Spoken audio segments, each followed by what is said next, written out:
이 시간 우리에게 주신 하나님의 말씀은 민수기 17장 1절부터 11절까지 말씀입니다. 민수기 17장 1절부터 11절까지 말씀입니다. 거룩하신 하나님의 말씀입니다. 여호와께서 모세에게 말씀하여 이르시되 너는 이스라엘 자손에게 말하여 그들 중에서 각 조상의 가문을 따라 지팡이 하나씩을 취하되 곧 그들의 조상의 가문대로 그 모든 지휘관에게서 지팡이 12 취하고 그 사람들의 이름을 각각 그 지팡이에 쓰되 레위 지팡이에는 아론의 이름을 쓰라. 이는 그들의 조상의 가문의 각 수령이 지팡이 하나씩 있어야 할 것임이니라. 그 지팡이를 회막 안에서 내가 너희와 만나는 곳인 증거궤 앞에 두라. 내가 택한 자의 지팡이에는 싹이 나리니 이것으로 이스라엘 자손이 너희에게 대하여 원망하는 말을 내 앞에서 그치게 하리라. 모세가 이스라엘 자손에게 말하매 그들의 지휘관들이 각 지파에 지팡이 하나씩을 그에게 주었으니 그 지팡이가 모두 12이라. 그 중에 아론의 지팡이가 있었더라. 모세가 그 지팡이들을 증거의 장막 안 여호와 앞에 두었더라. 이튿날 모세가 증거의 장막에 들어가 본즉 레위의 집을 위하여 낸 아론의 지팡이에 우미 돋고 순이 나고 꽃이 피어서 살구 열매가 열렸더라.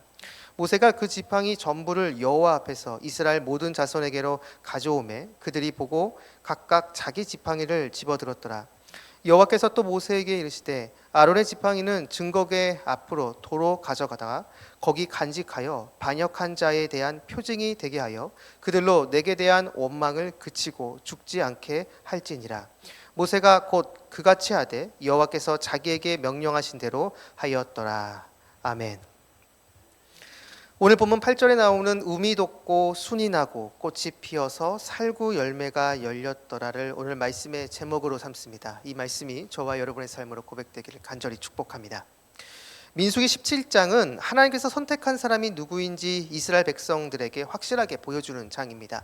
그 앞 민수기 16장은 하나님이 선택한 사람이 모세임을 확실하게 보여주는 것이라고 한다면 오늘 이 민수기 17장은 하나님께서 선택하신 제사장이 누구인지 바로 그 사람이 아론임을 우리에게 분명하게 보여줍니다. 하나님께서 각 지파, 각 조상의 가문을 따라 지팡이 하나씩을 가지고 오라 명하십니다. 그래서 전체 12개를 모으고 그 지팡이에 각 지파 지휘관의 이름을 쓰도록 하십니다. 레위 지파 지팡이에는 당연히 아론의 이름을 썼습니다. 그리고 그것을 증거궤 앞에 둡니다. 그리고 하나님께서는 하나님이 택하신 사람의 그 지팡이에는 싹이 날 것이다 라고 말씀하시죠. 사실 증거궤 앞에 둔다라는 것은 지성소 안으로 들어간다는 겁니다. 지성소는 여러분이 아시는 것처럼 1년에 한 번 대속죄일에 대제사장이 들어갈 수 있었습니다. 그런데 지금 여기서 대속죄일이 아님에도 불구하고 그 지성소로 들어갈 수 있도록 하나님이 하신 것이죠. 이것은 굉장히 특별한 은혜입니다. 지금 이 문제가 너무나 중요한 문제이기 때문에 하나님께서 이러한 특별한 은혜를 베풀어 주신 것으로 볼 수 있습니다. 이튿날 지성소 안에 있는 지팡이를 살펴보니 아론의 지팡이에서 우미 돋고 순이 나고 꽃이 피어서 살구 열매가 열렸다라고 나옵니다. 바로 이것을 통해서 하나님이 선택한 제사장은 다른 누구가 아니라 바로 아론임을 하나님께서 모든 사람에게 보여주신 것이죠. 아론에게 있어서 이 사건은 결단코 잊지 못할 사건이었을 것입니다. 물론 앞에서 제사장 위임식을 통해서 하나님이 선택한 사람이 바로 자신이라는 것, 하나님이 선택한 제사장이 바로 자신이라는 것을 이미 알고 있었지만 자신의 지팡이에 싹이 나고 열매가 맺는 이 기적 사건을 통해 하나님께서 자신을 부르셨다는 자신의 그 소명을 재확인했을 것입니다. 대제사장이라는 자신의 정체성을 다시 확인하는 시간이었던 것이죠. 그러니 이 사건은 아론에게 있어서 결단코 절대로 잊을 수 없는 사건이 된 것이죠. 사랑하는 여러분, 세상은 우리들의 정체성, 우리들의 소명을 의심하게 만듭니다. 계속해서 죄를 짓고 실수하는데 네가 어떻게 하나님의 자녀가 될 수 있느냐라고 이렇게 말하며 우리를 공격합니다. 그러나 여러분, 세상이 뭐라 하던 악한 마귀 사탄이 우리에게 뭐라 하든 우리들은 하나님의 자녀입니다. 연약하고 부족해도 우리를 향한 하나님의 선택은 바뀔 수 없습니다.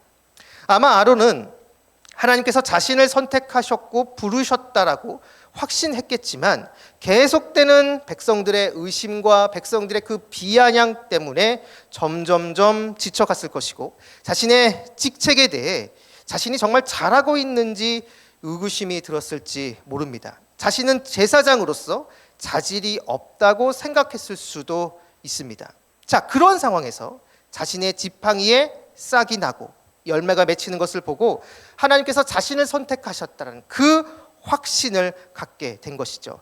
자신의 감정 상태와 느낌과는 상관없이 자신을 향한 하나님의 선택은 바뀔 수 없음을 다시 한번 확인하게 된 것입니다. 아마 이 사건을 통해 아론은 하나님께서 주신 그 제사장이라는 그 직책을 끝까지 감당하겠다라고 다짐했을지 모릅니다.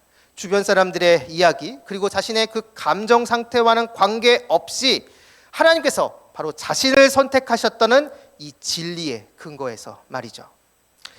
우리도 마찬가지입니다. 주님께서 우리를 구원하시고 친히 자녀 삼아 주셨는데 그리고 우리 각자에게 사명을 주셨는데 이 사명을 감당함에 있어서 우리들은 너무나도 연약한 모습입니다. 같은 죄에서 계속 반복해서 넘어지고 어떤 상황에서는 믿지 않는 사람들과 정말 구별되지 않는 나 자신의 모습을 보면서 내가 정말 구원받은 것이 맞는 것인지 내가 정말 하나님이 부르신 그 사람이 맞는지 스스로 의심이 들 때가 있습니다. 하지만 여러분, 우리들의 정체성 그리고 우리들의 사명은 나를 향한 다른 사람들의 이야기, 나의 실력과 나의 능력에 따라 결정되는 것이 아닙니다. 주님께서 나를 위해 죽으셨다는 그 진리에 근거하는 것이죠. 내가 그만큼 주님께 소중한 존재라는 것입니다. 바로 이 진리 위에 나의 정체성과 나의 사명이 결정됩니다. 나는 주님의 자녀이며 주님께서 친히 나에게 주신 사명이 있다라는 것이죠. 바라기는 이 사실을 기억하며 세상이 나에게 뭐라 하던 주변 사람들이 나에게 뭐라 하던 그것에 영향받아 열등감과 좌절에 빠지는 것이 아니라 주님께서 십자가에 죽으실 만큼 나를 사랑하시고 나를 선택하셨다라는 그 진리를 기억하며 있는 자리에서 사명에 충실히 감당하는 저와 여러분 우리 모두가 되기를 주님의 이름으로 축원합니다. 하나님께서 선택한 사람이 아론임을 보여주시기 위해 하나님은 아론의 지팡이를 사용하십니다. 그 지팡이 말라 비틀어지고 생명이 전혀 없는 그냥 평범한 막대기에 불과합니다. 그런데 하나님은 그 막대기에 생명을 불어넣으시고 우미 돋고 순이 나고 꽃이 피어 열매까지 나게 하십니다. 바로 이것을 통해서 하나님의 선택한 제사장이 아론임을 사람들에게 보여주신 것이죠. 저는 이 지팡이를 묵상하면서 이 지팡이가 한편으로 우리의 모습과 비슷하다라고 생각을 했습니다. 하나님께서는 예수 그리스도가 이 세상의 구원자이시고 주인이심을 보여주는 도구로 바로 우리들을 사용하십니다. 그런데 우리 각자나 볼 때, 나 자신의 모습을 볼 때 마른 지팡이처럼 정말 보잘것없고 내세울 것 없는 그러한 모습입니다.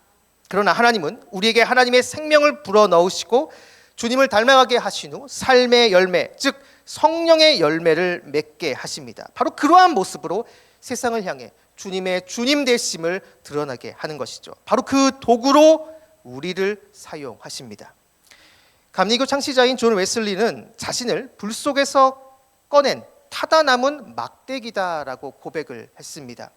그가 아주 어렸을 때 6살 때 목사관에서 불이 났는데 바로 거기에서 기적처럼 살아남았습니다. 바로 그 사건 이후 자신은 검게 그을린 작고 보잘것없는 검게 그을린 막대기라고 스스로 고백을 하죠. 이렇게 부족한 자신에게 주님께서는 생명의 능력을 주시고 생명의 복음을 증거하게 하시며 주님의 주님 되심을 드러내는 사역을 감당하게 하셨다라고 고백합니다.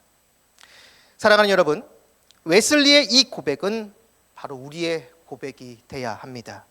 보잘것없고 연약한 모습이지만 주님께서 바로 우리를 택하셨습니다. 그리고 우리에게 감당할 수 있는 능력과 지혜를 주시죠. 그리고 우리를 통해 주님을 증거하게 하십니다. 주님께서 다시 오실 그때까지 우리가 감당해야 될 사명이 바로 이것입니다. 그런데 이 사명을 감당할 힘은 나에게 있지 않습니다. 외부로부터, 바로 주님께로부터 우리에게 와야 합니다. 그런데 이것은 한 번만 임하고 끝나는 것이 아니라 지속적으로 우리에게 주어질 때 우리는 이 사명을 감당할 수가 있습니다. 오늘 본문을 보면 이렇게 하나님의 사람이 아론임을 모든 사람에게 이 지팡이를 통해 드러내신 후 하나님은 아론의 그 쌍난 지팡이를 증거궤 앞에 도로 갖다 두라고 말씀하십니다. 오늘 본문 10절을 보면 여호와께서 또 모세에게 이르시되 아론의 지팡이는 증거궤 앞으로 도로 가져다가 거기 간직하여. 아론의 쌍난 지팡이를 다시 증거궤 앞에 두라라고 말씀하십니다. 이것은 증거궤 앞에 그냥 계속 두라라는 것이죠. 저는 개인적으로 이 아론이 계속 이 쌍난 지팡이를 그가 가지고 있었으면 어땠을까 하는 생각을 좀 해봤습니다. 만약에 이 시간 이후에 아론의 리더십을 또 의심하는 불신하는 사람들이 또 등장했을 때 이렇게 하면 됩니다. 아론은 자신의 쌍난 지팡이를 보여주며 하나님의 뜻을 선포하면 그냥 간단하게 해결되는 것이죠. 그런데 하나님은 그렇게 하라고 하시지 않고 그 지팡이를 다시 언약궤 앞에 두라라고 말씀하십니다. 언약궤는 여러분이 아시는 것처럼 하나님의 임재가 있는 곳입니다. 언약궤 앞에 두라는 것은 하나님의 임재 앞에, 하나님 앞에 두라는 것이죠. 앞에서 저는 이 아론의 쌍난 지팡이가 우리를 가리킨다라고 말씀을 드렸는데 이 부분을 묵상하면서 우리가 주님께 받은 그 사명을 감당할 수 있는 능력을 받는 자리가 주님 앞이라는 것을 바로 본문이 우리에게 보여주는 것이라고 생각을 했습니다. 우리가 우리의 소명을 확인하는 자리는 여러분 세상 앞이 아닙니다. 세상 사람들 앞이 아니다라는 것이죠. 우리가 하나님 앞에 있을 때 우리는 우리를 향한 하나님의 뜻과 부르심을 다시 확인할 수 있습니다. 우리가 하나님 앞에 나아가 하나님 앞에 엎드리고 하나님께 기도할 때 나를 향한 하나님의 뜻을 확인할 수 있으며 그리고 우리에게 주신 그 사명을 감당할 수 있는 능력도 하나님 앞에서 받게 되는 것이죠. 주님의 주님 되심을 세상에 드러낼 수 있는 그 담대함과 능력, 지혜는 하나님 앞에 있을 때, 하나님 앞에 나아가 엎드려 기도할 때 받을 수 있다라는 것입니다. 그렇게 우리는 언제나 항상 하나님 앞으로, 주님 앞으로 나아가야 합니다. 주님 앞으로 나아갈 때 그냥 한 번만 나아가고 끝나는 것이 아니라 지속적으로 계속해서 주님 앞에 나아가야 하는 것이죠. 아론의 그 쌍난 지팡이를 계속해서 주님의 임재 앞, 법궤 앞에 두었던 것처럼 말입니다. 그래서 주님 앞에 계속해서 나아갈 때 우리는 주님 앞에서 우리의 소명을 계속해서 확인할 수 있고 그 사명을 감당할 수 있는 능력을 받게 되는 것입니다. 사랑하는 말씀상 공동체 성락성결교회 성도 여러분, 하나님의 선택은 우리들입니다. 우리가 연약하고 우리가 여전히 부족하지만 하나님은 우리를 택하셨습니다. 이 부르심은 틀리지 않습니다. 악한 마귀는 이 부르심을 의심하게 만들고 우리를 위축되게 하지만 우리를 향한 하나님의 주님의 부르심은 확고합니다.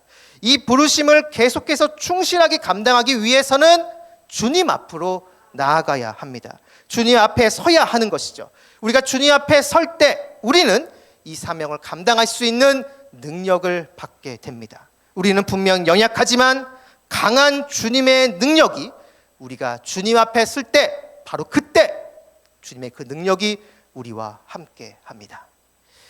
바라기는 이곳에 계신 여러분 모두가 오늘 이 말씀을 기억하시면서 내가 있는 곳에서 주님의 부르심을 확인하고 주님 앞으로 나아가 나에게 주시는 사명을 감당할 능력을 받아 오늘 하루도 승리하는 저와 여러분 우리 모두가 되기를 주님의 이름으로 축원합니다. 기도하겠습니다. 참 좋으신 아버지 하나님, 나를 향한 세상의 소리에 흔들리지 않게 하여 주시고 하나님께서 나를 어떻게 보시고 어떻게 생각하는지에 초점을 맞추게 하여 주옵소서. 그리고 매 순간 주님 앞에 나아가 주님을 찾고 주님께서 주시는 능력으로 이 세상에서 나에게 주신 사명을 온전히 감당하는 우리 모두가 되게 하여 주옵소서. 오늘 하루의 첫 시작입니다. 오늘 하루 동안 길의 위험과 사람의 위험과 여러 환경의 위험에서 우리를 지켜주시고 무엇보다 우리 마음속에 우리를 끊임없이 유혹하는 음란과 거짓과 교만과 탐욕의 유혹에서 우리를 건져 주옵소서. 감사드리며 예수님의 이름으로 기도드립니다. 아멘. 공동 기도문입니다. 지금 들은 말씀이 내 삶으로 이어지게 하옵소서. 또 다른 희년 3년의 복을 통하여 복을 받는 말씀상 공동체가 되게 하옵소서. 7인 소그룹이 활발하게 진행되도록 성령의 도우심이 있게 하시고 리더와 소그룹원 모두가 말씀으로 행복하게 하옵소서. 동안 클럽이 기쁨을 주고 사랑을 나누는 행복한 공동체가 되게 하옵소서. 몸이 아픈 성도님들이 회복되게 치유받을 수 있도록 인도하옵소서. 정치, 경제, 사회가 안정되어 백성들이 마음 놓고 편안히 사는 우리나라가 되게 하옵소서. 교육부서 싱크 청년부의 겨울 수련회를 축복해 주시고 다음 세대가 회복되고 살아나는 역사가 되게 하옵소서. 세계 곳곳에서 일어나는 지진과 기후 변화를 하나님께서 주관해 주시고 전쟁과 탐욕이 없는 선하신 하나님의 나라가 되게 하옵소서. 이 시간 함께 나누는 공동 기도문과 각자 가지고 나오는 개인의 기도 제목을 놓고 기도하신 후에 삶의 자리로 나아가도록 하겠습니다. 기도하시겠습니다.